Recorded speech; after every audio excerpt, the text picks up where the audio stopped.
Okay, so today we're going to take apart this product, this technology holding device. And before we start, the key thing that you will need is some equipment, some screwdrivers.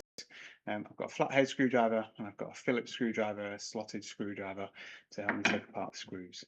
And the first thing I'm going to do now, before I do anything with the screwdrivers, is I'm going to take these clips off at the back. These clamps have got nails pre-prepared, ready to drill into or nail into the wall, but they just clip onto the technology holding device at the side here.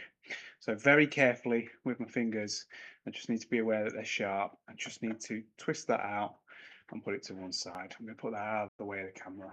I need to do it for both of them. They're just for when you attach it to the wall, but for the time being, they're just spare. What I then need to do is go to the sides of the technology holding device and find the screws. I'm actually going to use this side just because it's a little bit neater and a little bit clearer to see. Take the Phillips head, that's the slotted one, and just very carefully, holding the technology device carefully with your hand, I'm just going to use the screwdriver and I'm just going to unscrew that as quickly as I can. Once I've done that, I should have 4 screws that I can put into a pile, and once I've got those 4 screws separated out, it should disassemble. I'll take those 4 and I'll show you what they look like, hopefully on the visualizer to see. There you go, I don't want to tip them too much. I'll just put those to the side.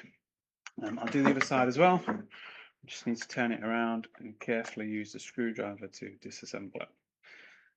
They're not too tight, the material's quite soft, so it comes out relatively easily. Do one at a time, or if you can use fingers to take them out bit by bit. What I can then do is I can then take my screwdriver or a chisel carefully where the side is. I can use that to help prise it out little bit by little bit. What that does is it separates that mortise and tenon joint from the side. I can do one part and the second part, little bit by little bit, trying not to ruin the material. Side piece. I then need to repeat exactly the same on the opposite side. I'm going to do it this way.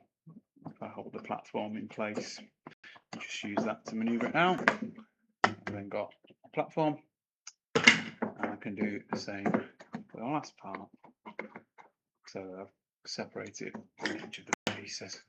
So there's the other platform, and there's the other side part.